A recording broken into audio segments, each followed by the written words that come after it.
안녕하세요. 법학 박사 겸 법무사 전문위원 김철중입니다. 오늘 서울 고등법원 앞에 와 있는데요. 오늘은 이제 전반적인 소송이나 그리고 강제집행에 대해서 가르쳐 드리겠습니다. 이제 우리가 예를 들어서 누구한테 돈을 1억을 빌려주는데 못 받았어요. 자, 그러면 소송을 통해 가지고 내가 만약에 판결문을 받았다고 쳐요. 승소 판결을 받았어. 그런데 받았다고 돈 바로 주는 경우는 거의 없어요. 소송까지 갈 정도면 돈 잘 판결 받았다고 주는 경우는 거의 잘 없어요. 이러면 이제 강제집행을 병행을 해야 돼요. 강제집행 이런 게 보면 그 수백 가지가 넘어요.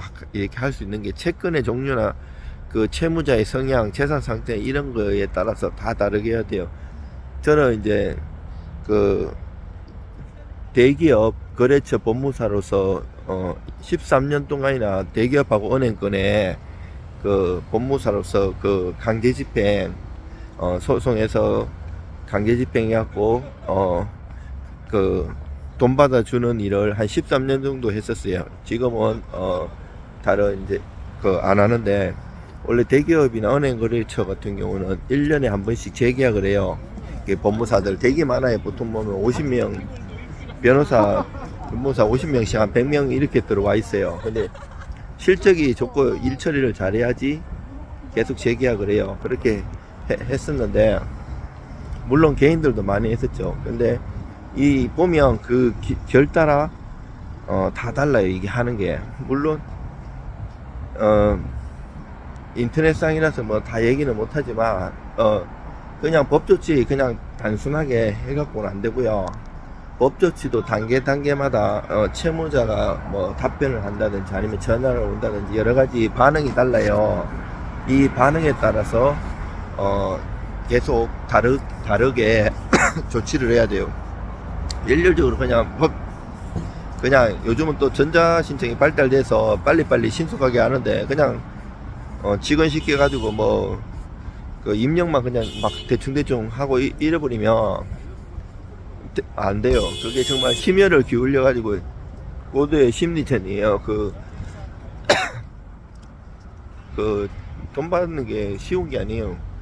그리고 저 같은 경우는 한 번도 성공보수 이런 걸 받아본 적도 없고요. 그런 거 그냥 법 조치 비용만 받고 일 처리를 잘 해드렸습니다. 보통 만약에 강제집행해서 내가 판결 정본을 딱 받으면 거기다가 집행문 빨고 송달증명, 확정증명 받아가지고 제일 먼저 하는 게 이제 재산 명시하고 채권 압류 주심 이거 많이 해요. 채권 압류 주심 같은 경우 이제 은행 통장 이런 거 보험, 정권, 그리고 임차보증금, 배당금, 채권 관련된 거는 다 할 수 있어요. 엄청나게 많아요. 근데 이제 조심할 게 이제 채권 압류 주심하고 채권 압류 전배 명령이 있는데, 이거 전자시청에 바로 옆에 있었고 잘못 클릭하면 큰 신세망쳐요. 이게 뭐 어떤 차이인가 하면, 채권 압류 전부 명령은 내가 독점해요. 내가 먼저 1순위로 딱 하면 내가 다 가져가요. 근데 채권 압류 주심은 채권자끼리 안분 비례해갖고 평등해요. 이게 뭔 말인가 하면, 내가 채권자인데 채무자가 내가 1억 받을 게 있는데 확실히 기업은행에 내가 1억 있는 거 알아요. 자, 그러면 확실하다면 채권하면 전부가 나요. 내가 전부를 하면 내가 먼저 채권하면 전부 하면 1순위로 그 1억 내가 다 먹어요.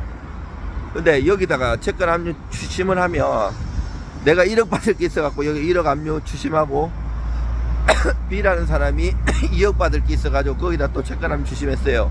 C라는 사람이 3억 받을 게 있어가지고 채권 압류 추심하면 1대 2대 3으로 비례해가지고 안분 비례로 가져가거든요.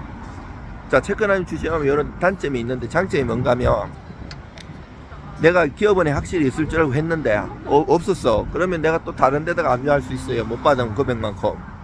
이중 압류가 아니거든요. 근데 채권 압류 전부 명령을 해버리면 내가 1순위가 되는 대신에 단점이, 그 만약에 돈이 없으면 나는 다른 데다 이제 강제 집행 못해요. 돈 받았는 걸로 치기 때문에. 이거 때문에 사고가 많이 나요. 다른데 뭐 아파트가 있어도 경매 못 넣어요.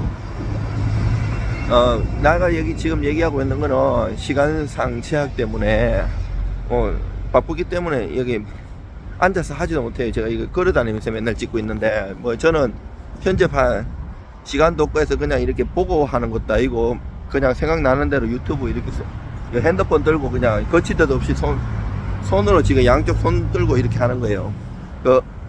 그렇지만 제가 얘기하는 건 어디서도 들을 수 없는 얘기, 경험에 의한 거예요. 자, 이렇게 이제 만약에 이렇게 하고 또 방법이 되게 많아요. 이렇게 하다가 이제 6개월 지나면 할 수 있는 게, 확정되고 6개월 동안 안 갚으면 할 수 있는 게 이제 채무불이행자 명부등재예요. 이 채무불이행자 명부등재 같은 경우는 신용불량자 만들기 때문에, 뭐 내가 만약에 대출을 받은 게 있어도 은행에서 대기 압박 와요. 신용불량자가 됐기 때문에 빨리 갚으라고 엄청나게 많이 연락이 오고, 이제 은행 거래 같은 것도 안 되죠. 심지어는 핸드폰 이런 것도 못 쓸 때도 많아요. 예, 많이 하기 때문에.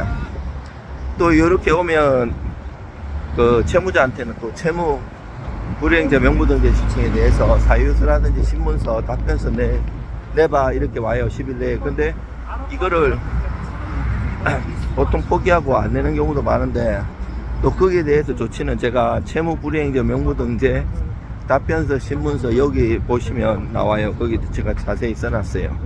이거 유튜브에도 많이 얘기했어요. 블로그에도 해놓고요. 자, 여러분 이제 경매 같은 것도 요 판결 받았고 하는 거는 강제 경매예요. 만약에 내가 판결 없이 그냥 돈 빌려주고 채무자의 부동산에다가 건저당권 설정하면 거기에 기해서 하는 것은 임의경매거든요.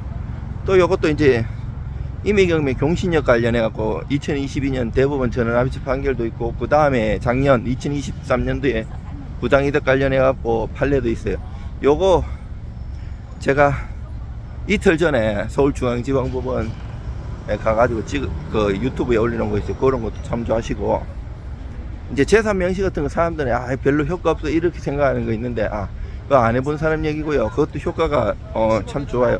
이게 만약에 명시 목록 쓰라고 했는데 사실 그거 거짓말로 써도 되는데, 대부분은 그거하고 다르게 또 엄밀하게 또 신용조사하는 경우도 많기 때문에 이미 재산이 뭐 있는 게 어느 정도 파악도 되거든요. 그래서 채권 압류도 은행 정확하게 집어가지고 하는 거고. 근데 그게 이제 나중에 재산 조회 따로 재산 명시를 통해 재산 조회를 할 수 있는데, 여기서 재산 거짓말로 얘기하고 이러면 3년 이하의 징역이나 500만 원 이하의 벌금에 처해요. 그리고 요거 선서 안 하고 도망 다니고 그러면 그 20일 이내에 경찰서 유치장에 감치하거든요.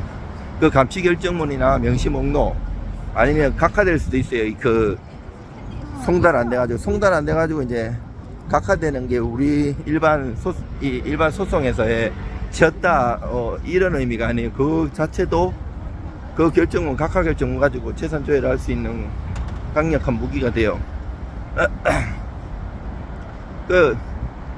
이게 또 10년 동안 이렇게 하면 또 이게 법조치 비용 했는 것도 받을 수 있고요. 이 10년 동안 안 되면 또 시효 연장 소송이라는 걸 해가지고 계속 기다리시면 돼요. 또 여러 가지 오래 대기업에서 제가 막 소멸시효 연장 소송 2번이나 해가지고 20년 가까이 되는 것도 받아들인 적도 있어요. 우리는 뭐 이렇게 법 조치해가지고 잘 법 테두리 내에서 하기 때문에 그 잘못하면 막 이렇게 오히려 채권자가 형사 문제 할 수도 이제 불법 추심이나 이런 거 하면 조심하셔야 돼요. 그리고 성공 보수도 딴 데 엄청 많이 받는 데들 많아요. 저는 밥 한 끼 사주도 안 받아 먹습니다. 그런 거 정확하게 일의 보람을 느끼면서 하는 사람이고요. 그리고 소송에도 크게는 이행소송, 확인소송, 형성소송 이런 게 있는데 이 소송의 종류도 수백 수천 가지가 넘어요. 이게 결마다 제목마다 다 달라요. 물론 이게 막 그렇게 제목 잘못 해갖고 소명신 그게 크게 작용하지는 않는데 빨리 바꿔주면 돼요. 거기에 따라 청구 취지나 청구원이 이런 게 다 달라져요. 내용이 그 법률 요건 분류술에 따라 가지고 법률 요건이나 어떻게 공격하고 방어하는 포인트가 달라지기 때문에 내가 소송을 제기하는 소장 원고 측이라면 거기에 따라서 어떻게 공격하는 포인트를 탁탁 찍고 판례도 넣고 조문도 넣고 해야 되고요. 방어하는 측면에서는 원고가 이렇게 공격을 해 들어오면 나는 이 다른 판례나 조문을 통해서 얘의 허점을 짚고 넘어가야 되는 거예요. 그게 다 결마다 소송마다 다 달라요. 그게 그 고도의 경험이 오랫동안 흡족되고 공부를 많이 좋아하고 매일 연구하고 이런 사람들이 잘 써요. 제가 그런 사람이거든요. 박사학위도 땄고 대학교 겸임 교수도 하고 논문을 계속 주기적으로 쓰면서 연구를 많이 합니다. 여러분들 힘내시고요.